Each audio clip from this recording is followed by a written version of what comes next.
Hello বন্ধুরা, welcome back to my channel Pratima blog চ্যানেলে তোমাদের অনেক অনেক স্বাগত। তোমরা কেমন আছো? আশা করি ভালো আছো, সুস্থ আছো। আমিও ভালো আছি, সুস্থ আছি। তো আজকে নিয়ে চলে আসলাম একটা নতুন ব্লগ। তো চলো, শুভ সকাল, দেখতে থাকো ব্লগটা। আজকে সারাদিন কি করছি তোমাদের সাথে শেয়ার করবো। তো চলো ভিডিওটা দেখতে থাকো। সকাল সকাল দেখো সমস্ত বাসি কাজ সেরে নিয়ে তারপর আমার স্নান করে পুজো করা হয়ে গেল। আর এই দেখো সাদা মালাটা কি সুন্দর লাগছে। এটা ময়লা হয়েছিল, আমি কেচে ধুয়ে আবার টাঙিয়ে দিয়েছি।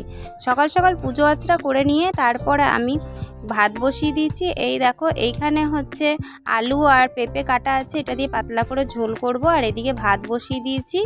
আর ওই যে বড় হাঁড়িটা দেখতে পাচ্ছ, ওটাতে আমার দুধ জাল হয় পনির করার জন্য।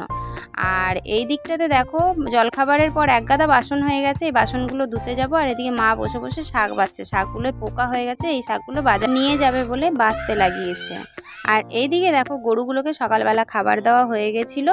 আজকের ওয়েদারটা বেশ ভালো, বৃষ্টি হয়নি, তাই ওরা চুপচাপ দাঁড়িয়ে আছে। আর ক্যামেরা দেখলেই তো একদম এ হচ্ছে রাধা চলে আসে ক্যামেরার সামনে, ক্যামেরা চাটতে। তো অনেক দিন পরে দেখো কত সুন্দর ঝলমলে রোদ উঠেছে। অনেক জামা কাপড় আছে, সেই জামা কাপড়গুলো রোদে দেবো। সকালবেলা কাঁচা ধোয়া হয়েছে, দেখো কত সুন্দর ঝলমলে রোদ। মাছি হয়েছে বন্ধুরা, এত মাছি কি বলবো। এই দেখো ভাত হয়ে গেছে আমার। আর এইখানে দেখো পেঁপে দিয়ে আলু দিয়ে পাতলা করে তরকারি করেছি। আর এইটা সকালবেলা তরকারি করেছিল মা, কুমড়োর তরকারি রুটি দিয়ে খাওয়ার জন্য।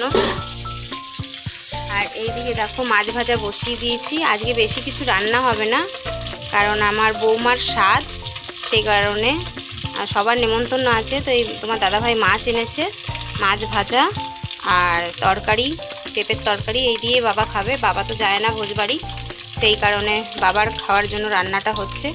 আর থাকলে আমরা রাতে খাবো। তো বৌমা বলতে আমার জ্যাঠা শ্বশুরের ছেলের বউ। তোমাদের সাথে কথা বলতে বলতে মাছ ভাজা হয়ে গেল। আর এই দেখো বাবার জন্য ভাত বেড়ে নিয়েছি, পেঁপে সেদ্ধ আর ভাত আর মাছ ভাজা। আর এদিকে পেঁপে দিয়ে আলু দিয়ে পাতলা করে ঝোল, এই দিয়ে বাবা খাবে, কারণ কোলেস্ট্রলটা বেড়েছে, সেই কারণে রিচ খাবার বাবা খায় না। সকাল থেকে এক গাদা বাসন হয়েছে, সেই বাসনগুলো এবার ধুয়ে নেবো। রান্না বান্না সমস্ত কাজ, বাবাকে খেতে দেওয়া সব হয়ে গেছে। কলতলাটায় পাতা পড়তেই থাকে আর আমি জল ঢেলে ঢেলে ধুতেই থাকি।